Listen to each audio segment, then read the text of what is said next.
Hi, this is Marva L. Collins, and I'm here with Nurture Bloom, and we're here in Nurture Bloom to help adult daughters get better and recover from their first wounding. That's the goal. And so we're just kind of sharing a little bit of mother daughter or daughter daughter stuff that you are a daughter. If you were a girl child, you are a daughter. I don't care if you became a mother, but you're a daughter. This is for daughters, all daughters. And this is not meant to create any kind of mother guilt because you're here in this place right now as a daughter. I'm only speaking to daughters. I am a daughter, you're a daughter, she's a daughter. All of us are daughters. And so, what I'm doing here is my Thursday feature from my point of view, and that's in answer to something that Tamala posted in her musings from Marva's daughter on Monday. And I come back on Thursday and talk about that same topic from my point of view. Yeah, this is a good one. This one is a good one.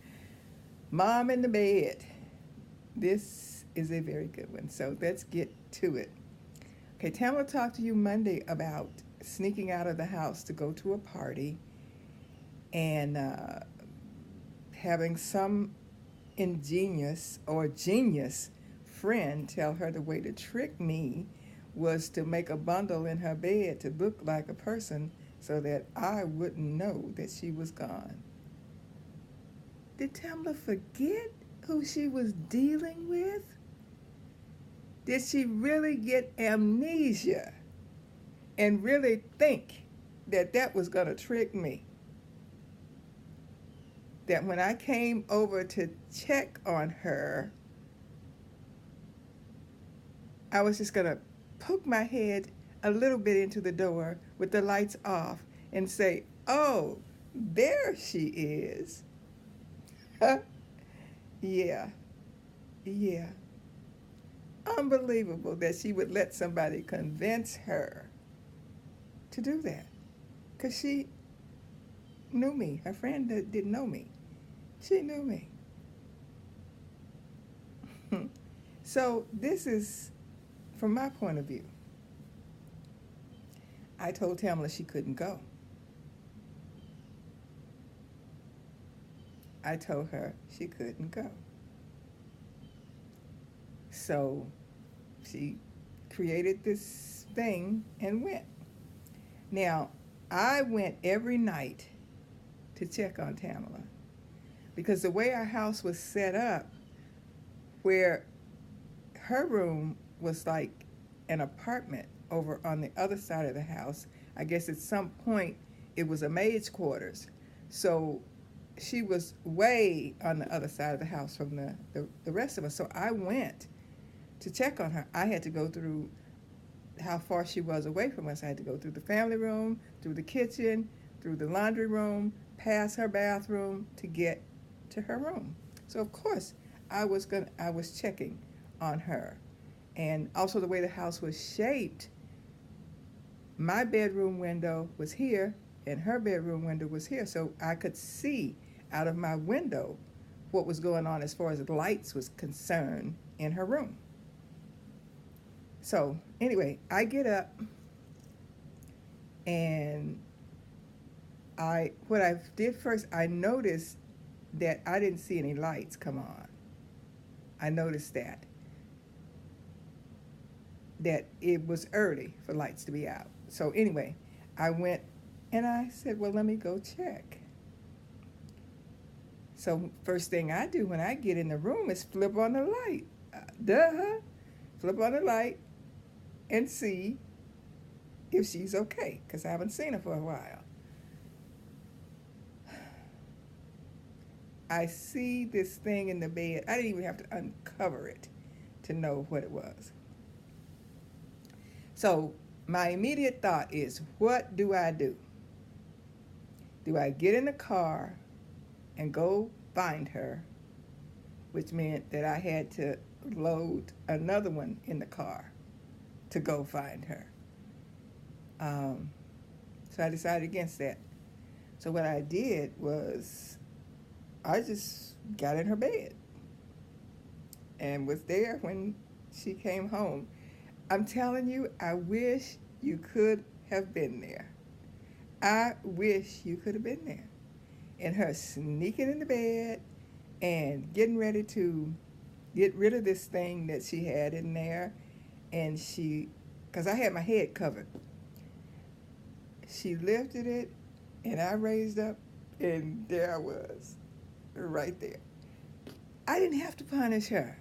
There was no punishment needed because what happened that night impressed her for the rest of her life.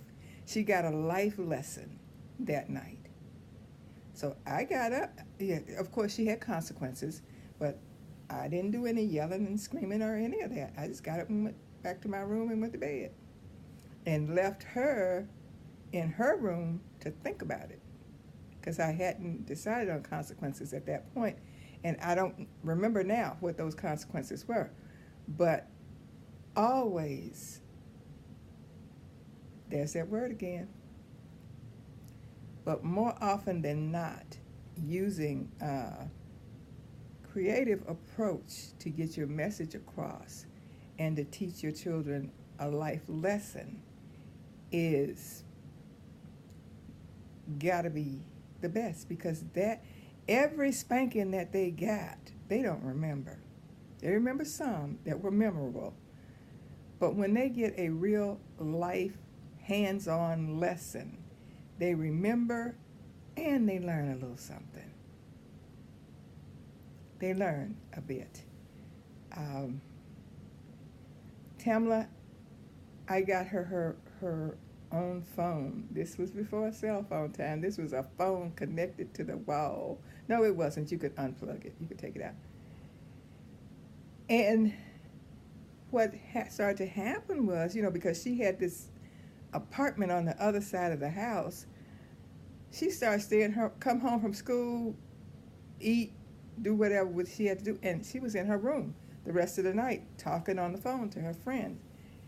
One friend in particular, her junior high school best friend. They were on the phone, and folks, she never came out to talk to us or anything. So I thought, now, what can I do? I got her the telephone because I didn't want her on my phone all the time. So what can I do? Taking the phone away from her was not an option. So she came home from school one day, and to her surprise, her phone jack was closed off and her phone was moved to a permanent connection that could not be moved in the kitchen. So she could talk on the phone fine, but she had to see us because we were coming back and forth through the kitchen, getting whatever we get. Our noises was interrupting her on her phone calls, but that was, like I said, taking the phone away was not an option because teenage girls are on the phone forever, and I would have never gotten a phone call had I taken the phone away. She remembered. She remembered that family is important. Spending time with family is important. Important enough that my telephone got moved so my family could see me. And I'd have to interact whether I was just yelling at my sister and brother, not available when Mom passed through to give me some instructions. A memory that I'm sure she has not forgotten. She'll probably tell you about it again later on one of her musings from Martha's Daughter. But that's what I have today, that I am the woman that raised up from the bed and scared the teenager half near to death. Anyway, this is Marvell Collins, and this is from my point of view. And I'll be back next Thursday with something else from my point of view.